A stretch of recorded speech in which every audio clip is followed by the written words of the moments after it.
Hi all, welcome to competitive cracker. ഞാൻ മനു.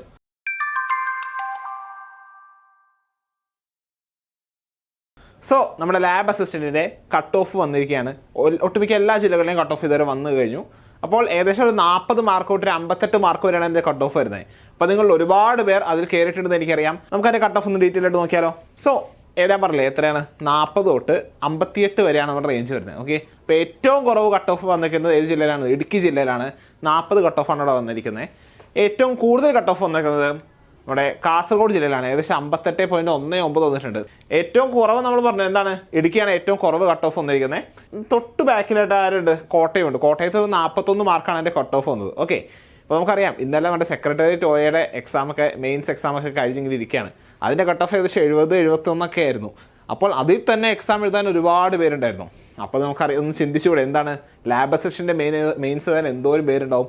അപ്പോൾ ഇന്നലത്തെ എക്സാമൊക്കെ ഏകദേശം എന്താണ്, എല്ലാവർക്കും ഒട്ടുമിക്ക എല്ലാവർക്കും ഈസി ആയിരുന്നു. അപ്പോൾ ഈസി ആണ് എന്ന് പറയുന്നതിനുള്ള പ്രശ്നം എന്താണെന്ന് അറിയോ? നമ്മൾ നെഗറ്റീവ് അടിക്കാനുള്ള സാധ്യത വളരെ കൂടുതലാണ്. അപ്പോൾ നമുക്കറിയാം, ഇപ്പോൾ ഇന്നലത്തെ പരീക്ഷയിൽ തന്നെ ഒരുപാട് ക്വസ്റ്റ്യൻസ് ഉണ്ടായിരുന്നു. GK ഒരുപാട് ചോദിച്ചു, കറണ്ട് അഫയേഴ്സ് ഒരുപാട് ചോദിച്ചു. ഏകദേശം 20 മാർക്ക് എന്ന് പറയാറുണ്ടെങ്കിൽ തന്നെ കറണ്ട് അഫയേഴ്സ് പൊതുവെ എത്രയാണ്? ഒരു 8 ക്വസ്റ്റ്യനോ 10 ക്വസ്റ്റ്യനോ ഒക്കെ ചോദിക്കാറുള്ളൂ. പക്ഷേ ഇന്നലത്തെ ആ ഒറ്റ ക്വസ്റ്റ്യൻ പേപ്പറിൽ ചോദിച്ചത് 18ഓളം കറണ്ട് അഫയേഴ്സ് ആണ്. ഒപ്പം തന്നെ എന്താണ്, നമുക്ക് ഇംഗ്ലീഷ്, മാത്സ്, മലയാളം അതൊക്കെ വളരെ ഈസിയാണ്. അപ്പോൾ ബാക്കി വിഷയങ്ങൾ, അതായത് ഇപ്പോൾ കറണ്ട് അഫയേഴ്സ് ആയാലും ജനറൽ GK ആയാലും എല്ലാം നമ്മൾ ഒരു ഒരു പാറ്റേൺ തന്നെ പഠിച്ചു പോകണം. എന്താണെന്നറിയോ? കാരണം ഇതിൽ ഏതാണ് നമ്മുടെ വീക്ക്നെസ് നമ്മൾ ഫസ്റ്റ് തന്നെ കണ്ടുപിടിച്ചാൽ അത് പക്ക ഫോളോ ചെയ്ത് പഠിച്ചാൽ നമുക്ക് ഈസി ആയിട്ട് എന്ത് ചെയ്യാം? നമുക്ക് മെയിൻസ് ക്രാക്ക് ചെയ്യാം, ഒപ്പം തന്നെ റാങ്ക് ലിസ്റ്റിലും കയറാം. ഓക്കെ, അപ്പോൾ ആ ഒരു പാറ്റേൺ തന്നെ പഠിച്ചു പോവുക. ഇപ്പോൾ ഏകദേശം നോക്കി കട്ട് ഓഫ് ഏകദേശം ഇത്രയൊക്കെ ഉള്ളൂ. അപ്പോൾ നമുക്ക് ആലോചിച്ച് നോക്കാം, എന്താണ് എത്ര പേര് എഴുതുന്നത്. നമുക്കറിയാം എക്സാം ഡേറ്റ് എന്നാണ്? എക്സാം ഡേറ്റ് വരുന്നത് ജൂൺ 21 അല്ലേ?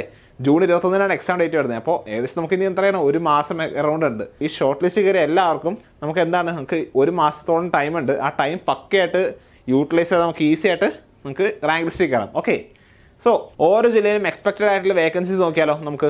സോ ഇതാണ് ഏകദേശം എക്സ്പെക്റ്റഡ് ആയ വേക്കൻസി. നോക്കി, ഏറ്റവും കുറവ് വേക്കൻസി ഇതുവരെ റിപ്പോർട്ട് ചെയ്തിരിക്കുന്നത് ഇടുക്കിയിലാണ്.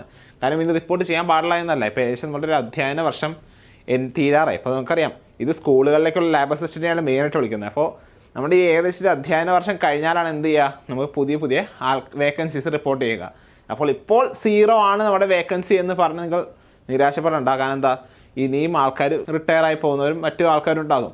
അപ്പോൾ വേക്കൻസീസിൻ്റെ എണ്ണം ഇൻക്രീസ് ചെയ്യാൻ സാധ്യതയുണ്ട്. ഓക്കെ, ഇപ്പോൾ ഏറ്റവും കുറവ് ഇപ്പോൾ ഇടുക്കിയാണെന്ന് തോന്നിയെങ്കിലും ഏറ്റവും കൂടുതൽ വേക്കൻസി ഉള്ളത് എവിടെയാണ്?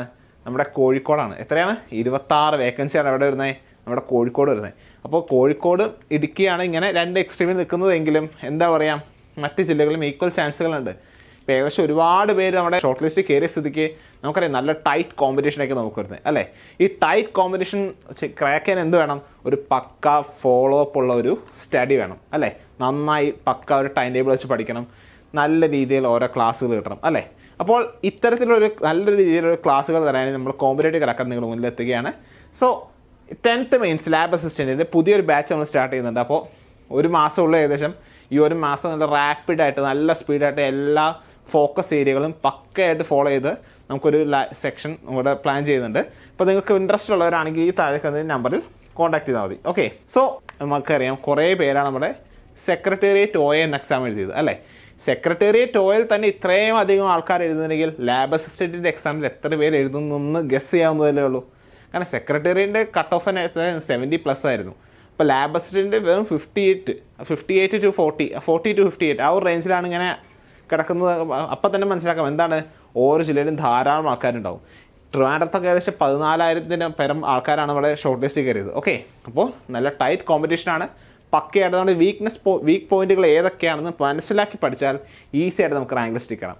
ഓക്കെ, അപ്പോൾ ഇതിന് ഇൻട്രസ്റ്റിംഗ് ആയ വീഡിയോസ് വേണമെങ്കിൽ പിന്നെ വരുന്നതായിരിക്കും. എല്ലാവർക്കും നന്ദി.